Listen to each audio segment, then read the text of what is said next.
Ridha Allah subhanahu wa ta'ala adalah salah satu dari sifat. Nabi SAW mengatakan, laisa lil mu'min ayyudhilla nafsahu. Mukmin itu jangan sampai menghinakan diri. Sejarah hamba yang Allah sebutkan dalam Al-Quran, di antara tujuan besarnya adalah agar menjadi pelajaran.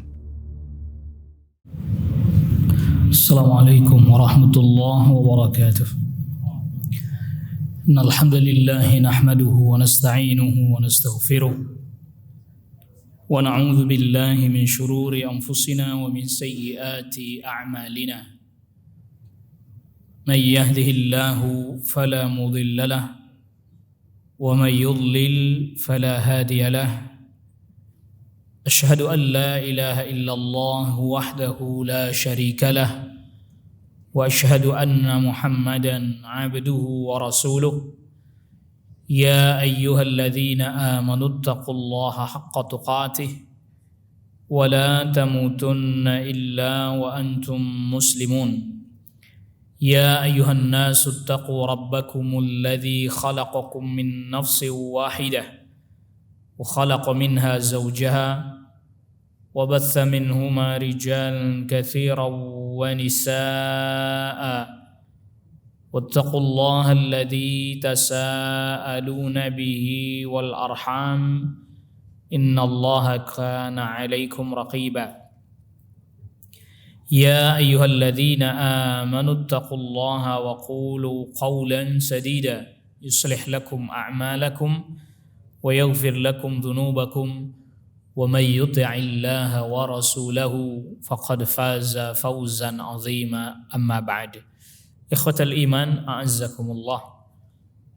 Pada pertemuan kita di siang hari ini, pembahasan kita pada pembahasan rukun iman yang kedua, yaitu al-imanu bil malaikah, iman kepada para malaikat. Malaikat adalah makhluk yang Allah subhanahu wa ta'ala ciptakan dari cahaya. Sebagaimana Nabi SAW bersabda di dalam hadis yang diriwayatkan oleh Al-Imam Muslim dalam sahihnya dari Ummul Mu'minin Aisyah radhiyallahu anha. Khuliqatil malaikatu min nur. Para malaikat diciptakan dari cahaya. Wa khuliqal jannu min marijim min nar, dan jin diciptakan dari api yang menyala.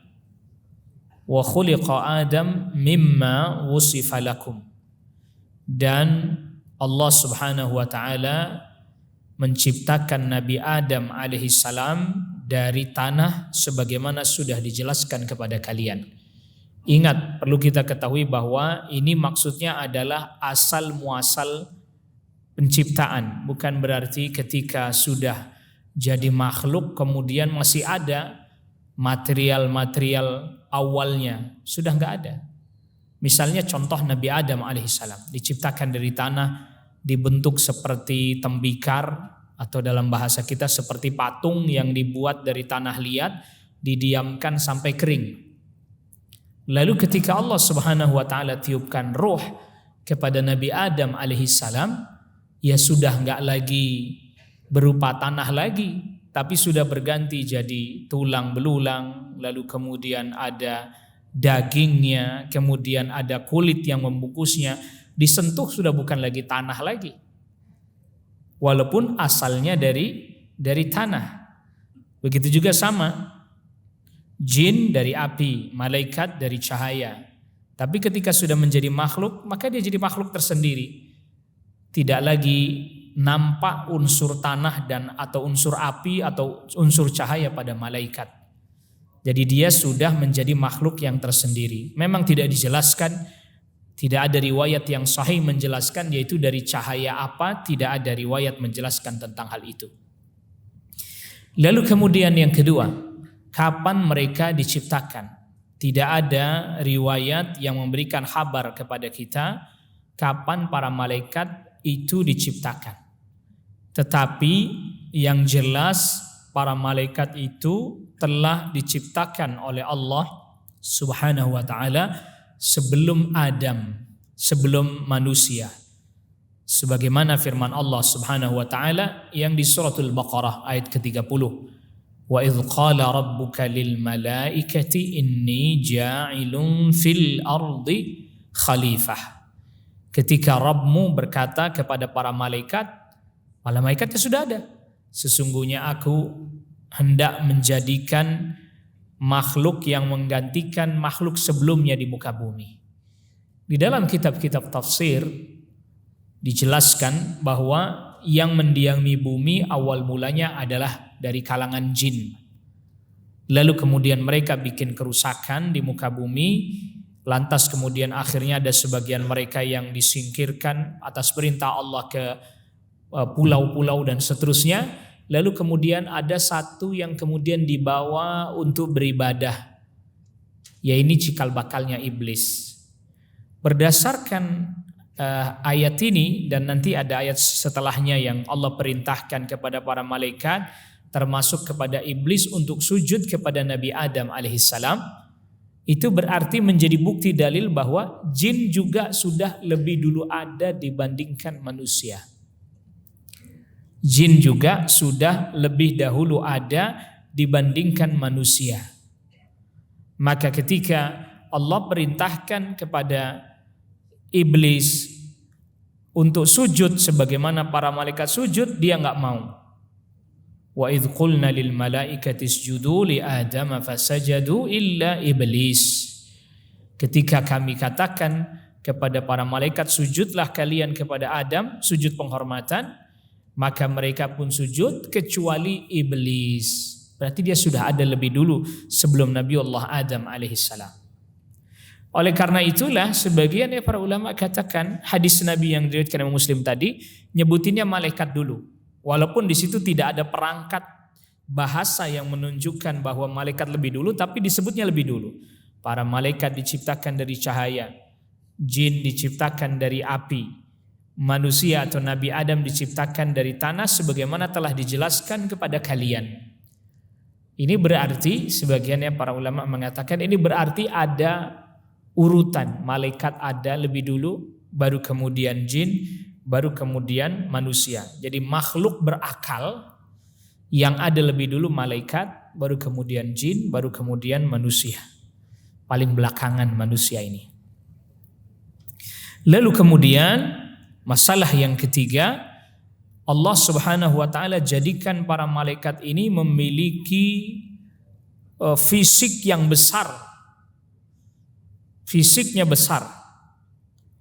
Oleh karena itulah Allah Subhanahu wa taala menjadikan para malaikat ini ada tugas-tugas yang mereka lakukan, mereka kerjakan, yang mereka semuanya menunaikan apa yang Allah perintahkan. Misalnya contoh, ada tugas malaikat yang memikul arasy.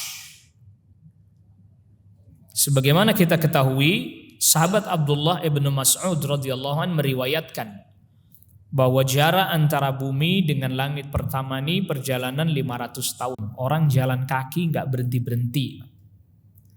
Tebalnya setiap langit ini perjalanan 500 tahun. Terus lagi naik ke atas, terus lagi ada jeda lagi 500 tahun baru ketemu langit yang selanjutnya. Tebal langit itu juga 500 tahun terus. Berarti setidaknya untuk melewati satu langit, menembus satu langit butuh 1000 tahun. Orang jalan kaki tidak berhenti-berhenti sampai langit ke-7. Langit ke-7 masih naik lagi, ada kursi. Perjalanan 500 tahun lagi ada kursi. Naik lagi perjalanan 500 tahun baru ada lautan yang dalamnya 500 tahun juga perjalanan. Nah, di atas lautan itulah arasy-Nya Allah Rabbul Alamin dipikul oleh para malaikat yang Allah Subhanahu wa taala perintahkan, di mana Nabi sallallahu alaihi wasallam pernah sabdakan, "Udzina li an uhadditsa an ahadi hamalatil arsy." Saya diberi izin oleh Allah untuk menceritakan, menghabarkan besarnya salah satu malaikat yang memikul arasy. Ma baina syahmati udhunihi wa atiqihi masiratu 700 amin. Antara telinganya yang bawah sini, dan pundaknya perjalanan 700 tahun. Dalam riwayat yang diriwayatkan oleh Al-Imam Ibnu Abi Hatim ada tambahan takhfiqut thair. Itu 700 tahun itu burung terbang, bukan orang jalan kaki. Jadi perjalanan 700 tahun burung terbang. Maka di dalam riwayatnya Al-Imam Tabarani ada tambahan khafaqanu thairi 700 amin. Burung terbang selama 700 tahun. Antara sini sampai sininya. Itu satu malaikatnya. Bagaimana kemudian besarnya arasnya Allah Rabbul Alamin. Besarnya malaikat aja kita sudah gak bisa bayangin. Satu ini. Bukan seluruh malaikat yang memikul aras. Satu malaikat saja. Kita sudah gak bisa bayangin ini. Berapa besarnya. Baru jarak antara sini dan sininya. Perjalanan 700 tahun. Bahkan malaikat Jibril. Al-Imam Ahmad meriwayatkan dari sahabat Abdullah ibn Mas'ud radhiyallahu an. Berkata sahabat Abdullah ibn Mas'ud, ra'a Rasulullah sallallahu alaihi wasallam Jibril fi surati. Nabi sallallahu alaihi wasallam pernah melihat malaikat Jibril dalam wujud aslinya, dan hanya 2 kali. Nabi sallallahu alaihi wasallam melihat malaikat Jibril dalam wujud aslinya sepanjang hidup beliau sallallahu alaihi wasallam hanya 2 kali. Yang pertama ketika turun surat Al-Mudaththir, wahyu yang kedua. Kalau wahyu yang pertama di Gua Hira, itu malaikat Jibril datang dalam wujud manusia. Nah, kalau yang wahyu kedua, Nabi sallallahu alaihi wasallam melihat ke atas, lalu kemudian Nabi sallallahu alaihi wasallam melihat malaikat Jibril dalam wujud aslinya yang turun surat Al-Mudaththir. Kata sahabat Abdullah bin Mas'ud radhiyallahu an, Rasul melihat malaikat Jibril dalam wujud aslinya, walahu 600 janahin. Malaikat Jibril memiliki 600 sayap. Kullu janahin minha qad saddal ufuq. Satu sayapnya saja sudah menutup ufuk, barat, timur ketutup semuanya. Namun satu, bagaimana yang 600-nya?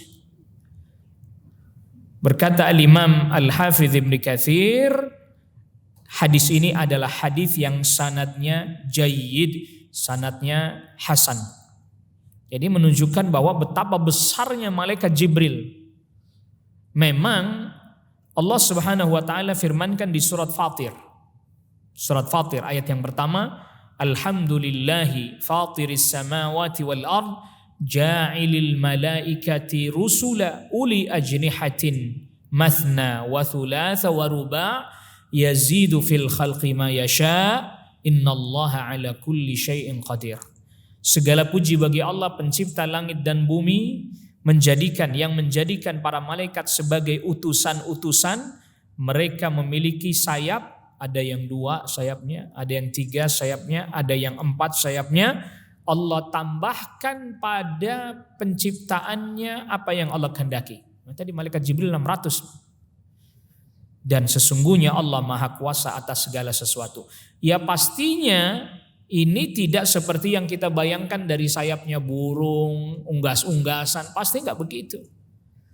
Makanya justru orang kufar itu Pak. Orang kufar itulah yang mereka menggambarkan para malaikat dengan yang enggak semestinya. Para malaikat digambarkan perempuan punya sayap. Ini sebenarnya berangkat dari keyakinannya sebagian orang kafir.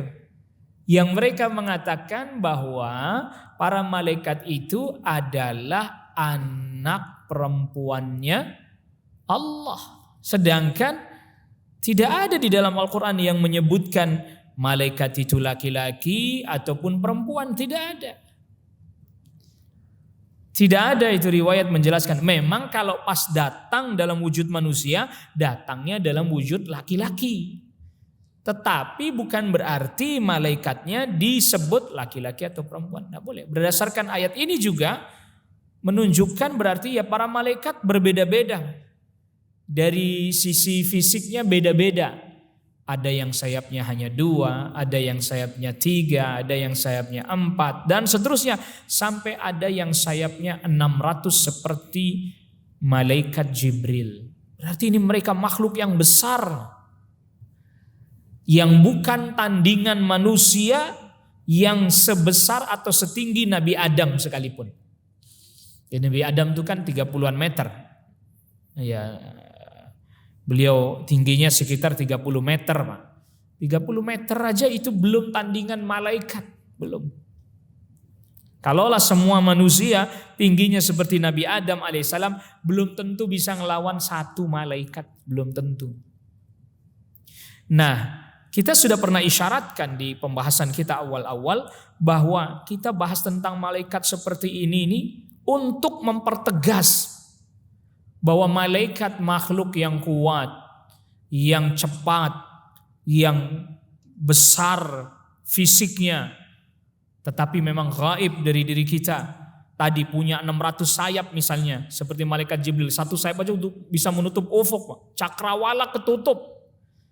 Bahasa lainnya ufuk itu cakrawala ketutup.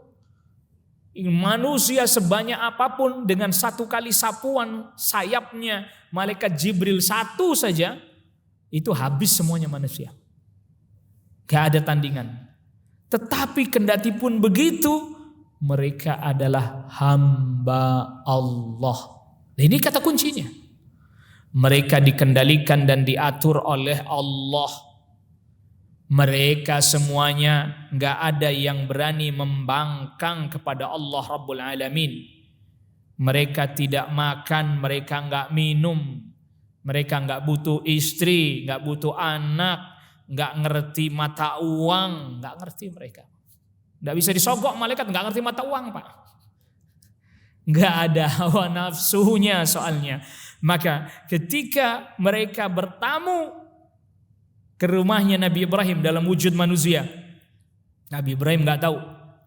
Dipersilahkan mereka duduk, lalu kemudian dihidangkan daging kambing.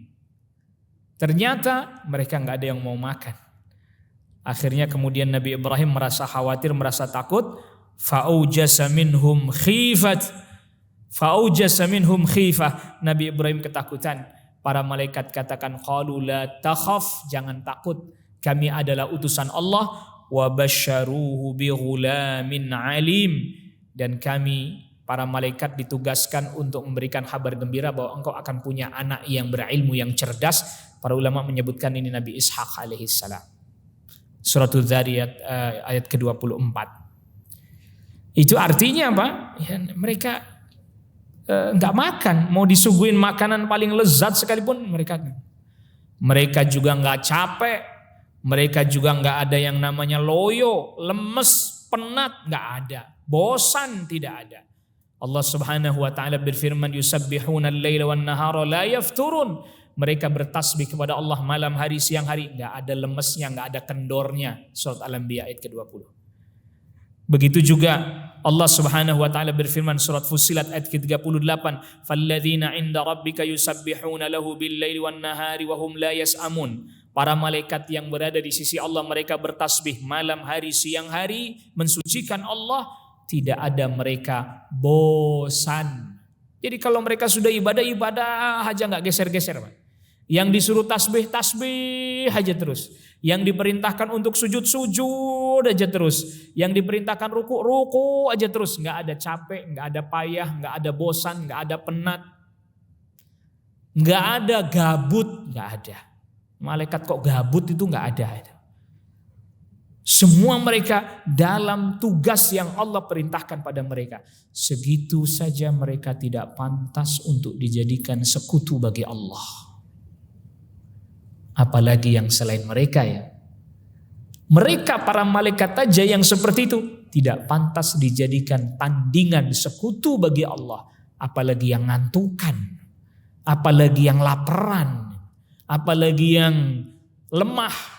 Malaikat seperti itu tidak bisa dijadikan tandingan bagi Allah Rabbul Alamin. Wallahu ta'ala a'la wa a'lam.